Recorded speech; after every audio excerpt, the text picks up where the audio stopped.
All right, we're back here for our final match to close out the evening here. We got, if you're wondering what's going on, why is Prudent playing? Well, he decided to challenge Adam to a match here, and we got Steve T filling in on commentary here, and he's going to be looking at Adam's hand. So Adam is he's on a bit of a tear here, at least in our feature matches. He's 3-0, and Rafael said, "I'll challenge you." I'll challenge you. Oh, I want to take that win from you in the future match. So, what's going on in Adam's hand there?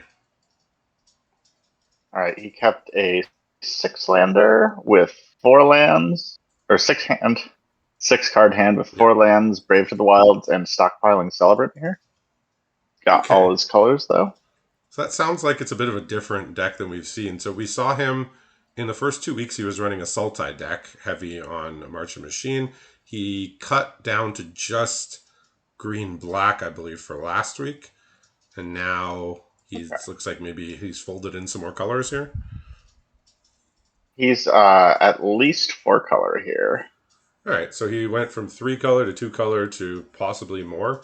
Again, we're going to see a bit of a mom versus woe showdown. Rafael has stuck just with woe. I know he was running Rakdos at first, but he's now gone to the green black route, which is probably the strongest color pair if you're trying to really go deep in games with woe cards. If you are looking to match up with some of the mom decks and go late, green black is where you'd want to be. And off to a nice start here with the Monstrosity, the Vermin, and he's just going to kill the Celebrant. He's going to attack for 6, and the pressure's on here because as soon as he gets his 5th land, he has an Agatha's Champion to fight whatever comes down on Adam's side. Yep, and we have a Streetwise Negotiator that looks like it's coming down, or maybe Blight Reaper or Valid. And Yeah, so Streetwise that's it as Negotiator, far as action. or as I call it, Cat in a Suit. But yeah, so some nice mom cards here, but all right, so he did not draw the land to play Agatha's Champion, so he's just going to go for an attack here. He does have a Rat out as a trick, depending on the blocks here, but Rat out doesn't really do that much. I mean, here I guess it kills the Negotiator, but he's he's losing his creature, so maybe he's thinking that wasn't my favorite attack I've ever made. He does get to follow up with a Sweet Tooth Witch. So the other card in his hand is a Woodland Acolyte, which is the adventure creature that for green you can get a permanent back on top of your deck from the graveyard, and for 2 and a white you get a 2/2 that draws a card. So a Cloudblazer Index special right there. And Adam does have something to look forward to if he can get the mana to cast it, which is a Gruff Triplets. Yeah, that's been But sort of other than his. that, just 2 swamps. That's been sort of his signature card here. That's throughout every iteration of his deck. That's been green has appeared, and looks like black as well. So he has a graceful takedown here. Raphael does. Maybe he's just saying, I mean, this doesn't really open up like significantly extremely better attacks. Um, I mean, I guess with the rats, yes, but not with the other creatures. So he's doing what he's got to do, getting his opponent down to 8 here. Just he Raphael knows he has to play the beatdown role here, knowing that Adam has a lot of powerful cards, particularly late game cards, and those very powerful cards from March of the Machine. He's drawn Shatter the Oath, which is another 5-drop he can't cast, so he can't really cast anything of real consequence here.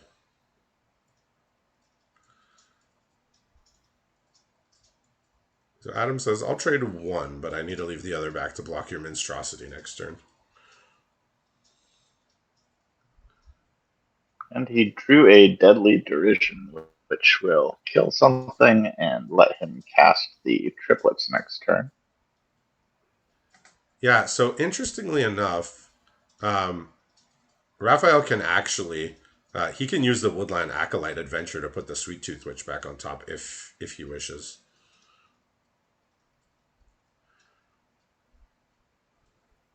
And I think he's going to do that. I think he's going to. He's gonna say, I'm afraid of what you might be able to cast. What? There's only a limited number of spells he could be holding in hand with that much mana across different colors.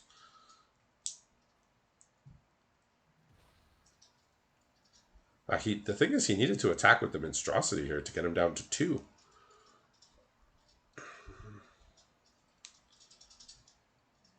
That He will be able to activate the switch twice, right? he'll have to. If he Yeah, the attacks with Monstrosity will have to monstrosity die. in the Yeah, trade. that is true.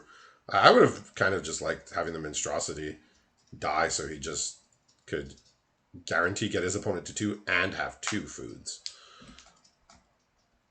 So is Adam going to show him the Gruff triplets? Since if Rafael knows what he's doing, which he usually does, Adam will be dead even with the Gruff triplets in play. It looks like he might because he's casting this Blighted Versioning into the triplet. I mean, you got to give your opponent room to make a mistake, right? But I don't think he'll be making that error here. I think Rafael knows what his cards do. So Gruff triplets usually is taken over games, but just a bit too late here. And we see sort of this ambitious mana base coming to hurt Adam just a little bit here. Rafael just playing his what looks to be a mostly 2-color deck, casting all his spells, and Adam had what? He had 7 lands in play and still could not cast the Gruff triplets and a treasure token. So yeah, Yep, so certainly. Raphael is not exactly green black. He has a Song of Totentons for the red splash, and then he has 2 Woodland Acolytes and a Regal Bunnycorn card I enjoy quite a bit as white splashes. We're getting And we're over getting a here better on look at Adam's Adam's deck side, here. Yeah. yeah, Adam's got. It looks like he's Abzan. I'm not seeing what the red is for. It might just be for an off-color activation because it's only 2 lands for that. It's got like a Virtue of Persistence, Gruff triplets, of course, Invasion of Zendikar can ramp him. Yeah, we've seen all those. We've seen all those cards from his deck in previous weeks, so Yeah, it we, looks we like we sort of know the power level here. Yeah, Raphael does have some pretty good cards. he's We saw a couple of that game. He does have an Ashiok, notably, as probably the best card that he has access to, despite Adam having the Ashiok avatar. So Raphael did not seem to want to make any changes. He's in the waiting screen now. What's Adam thinking about there? looks like he brought in. I wasn't paying close enough attention, but I think Consuming Aetherborn, and he's taking out a Stockpiling Celebrant. He brought in one other card that I didn't Is that catch. the lifelink creature from Marcha Machine? That is the lifelink backup creature. Yes. Yeah, that card just felt a little undersized for what you paid for, especially in that format where the cards were like stronger than usual. But maybe it'll be at least a decent roadblock here to gain him some life in the mid game. Your And it looked like he took out a Render Inert right at the end there. Render and Earth, that's the remove 5 counters from something, right? Yeah, harder Yes. harder to find targets on the opponent's side in this format. It's a decent little hand here for Rafael. Almost, he's for sure going to keep it. What's Adam got there? Adam has 1 Plains in hand, Candy Grapple, Timret's Chosen, the X and the Black, Fairy Fencing, and a couple green cards. So not great on the mana front again. So we got a nice little threat, little early game threat here with the Sir Ginger. Who will not be sticking around. No, he's not going to get up to 30 power and be hexproof like there was a match being streamed a bit earlier tonight. Opponent had a Planeswalker and Jordan had Sir Ginger, and he was copying his Welcome to Sweet Tooth every turn with Yenna, or every other turn, and the Sir Ginger was about 30 power hex proof by the end of the game and trample. So he won't be seeing that this game. But Rafael, similar to last game, played a creature, removed the celebrant, attacks. Pretty straightforward here. He's got a Ferocious Werefox, a Royal Treatment, and 2 more lands. So he does need to draw some action here, but looks like he can at least press the advantage while Adam can't cast too much here. And the Hopeless Nightmare is going to come down. This is a situation where Hopeless Nightmare is not the greatest thing on earth because your opponent just has a bunch of cards they can't cast. But yeah, so there goes the Negotiator, looks like. And Yep, and I should mention the green cards left in hand are a second Streetwise Negotiator and Agatha's Champ. yeah, so it's not even the case of like once he gets his forest, he can then like fix for the rest of the game, like with a Return to the Wilds or like a Blighted Burgeoning or anything. All right, so he does get to cancel out the Werefox adventure if not for the royal treatment here. So I don't think Raphael was necessarily looking to cast that royal treatment this turn, especially on that rat, but worth it to get in the damage and to not have his adventure canceled. I think more than anything. Because if the spell Yep. side of the adventure creature fizzles, then the whole spell just goes to the graveyard and you don't get the creature. So Werefox is coming down now. No attacks. So this Negotiator has successfully at least stopped the smaller creatures from attacking. And now Adam's got more cards than Raphael. Raphael's just been drawing lines here. So, what looked like an early advantage for Raphael may turn in Adam's favor. What are his options now? Okay, so he's got the Aetherborn. Uh, It's not bad at all. yep, he's got the Aetherborn. Woodland Acolyte was the draw. I think he wants to attack here, yeah? Force to trade. I think you trade. I think if I'm Raphael, I'm trading here. Can't just let this lifelink happen.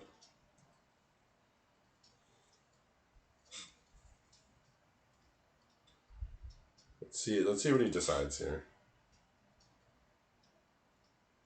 What do you think you would do in this spot? He'd just have a land in hand for Raphael, and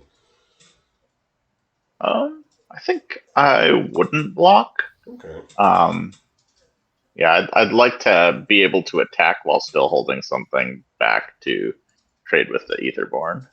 all right, and he agrees with that assessment exactly as it was made.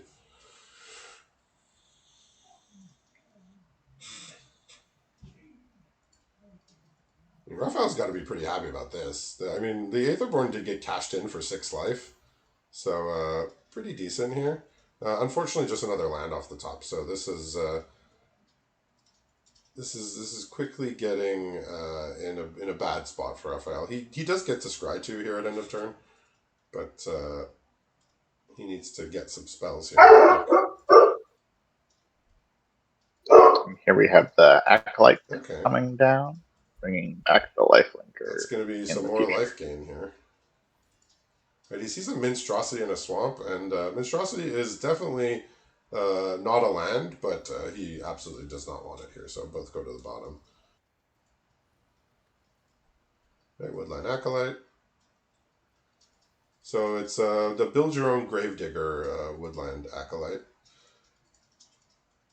He's drawn another land here, so this is like I said, not looking amazing here. Because now Adam can play the Aetherborn again. He can give his Woodland Acolyte lifelink for the turn. Attack, gain more life. Yeah, this Yep, is and just when he this. gets the mana to cast it, there's a Deadly Derision sitting in hand. So, Yeah, this is just like the nightmare scenario for Raphael's deck, which is not. I wouldn't call it an aggro deck, but he definitely wants to be the assertive deck here. He wants to be the one dictating the pace of the game and making Adam, answer his threats or work from behind. But these just too many lands. I mean, that's the game sometimes.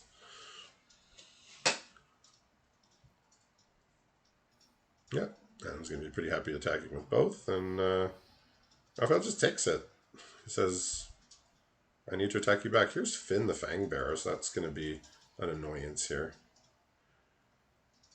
So Rafael says, I don't care about my life total, I care about yours. Says, I'm not going to gain Yep. It's 6. going to be hard You're going to. to. I'm not going to gain 6. You're going to lose 4. And he's drawn Shatter the Oath here, which he might just use to deal 8 damage.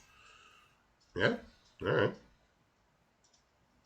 Yeah. So now the consuming Etherborn can still gain a little life, but draw for the turn is Gruff Triplets. It looks like Agatha's Champion is coming down. Okay, so Agatha's Champion does not have something to bargain, but it is just a 4/4. Now he's drawn the Woodland Acolyte, so interesting. He has a couple choices of what he could put on top here. That's kind of like, you obviously you want to maybe draw a bomb, but as far as something to draw when you have that many lands in play, this is a pretty nice one.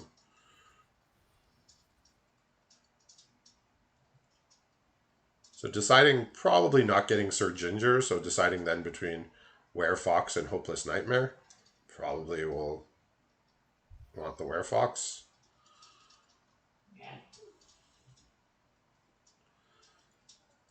Yeah, so really nice draw here. So, Rafael, he likes to attack. That's how he likes to play the game. He wants to be the one on the front foot. He wants to be the one attacking, making the opponent react. So that's why, he's opting often to not block and, possibly try and race the opponent.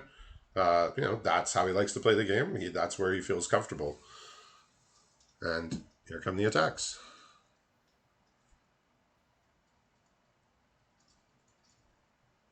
Yeah, so this attack will And I'm allow assuming. Rafael to. So, I mean, that doesn't actually win him the It combat. does get 2 damage through, but now he can't play the Werefox. Yeah, I don't know if he just like forgot that it doesn't quite work like that. Um, like sometimes we just forget that like a creature can't have more than one roll, or you can't put more than one roll on your creature. And I mean, I guess he got in for what, 1 point of trample there, and 1 point of damage from the Wicked token. Yep. Right, so Blight Reaper Thala So we've definitely cannot use Phyrexian mana to transform that. not unless he swings with the Etherborn. Let's see if he does. So the rest of his hand is what? It's uncastables or Deadly Derision. You said Gruff Yeah, Triplets. it's Deadly Derision, Timoret, and Gruff Triplet. Oh yeah, he's had Timret since the beginning too, So right? The black yes, legend. so double black and triple green in the hand, and yes, the Timoret's been there since the beginning. See, I would have wanted to trade off for this Etherborn like a couple turns ago. Just because when you're racing Mm-hmm. that, and if you're planning on not blocking, a 2/2 lifelink is going to go a long way for the opponent. If your strategy is to attack and not block your opponent, that lifelinker is just gonna peck in here. Now another Woodland Acolyte comes off the top, so he can just. Does he have enough mana to get back Sweet Tooth Witch, play it, and make his opponent lose 2 life?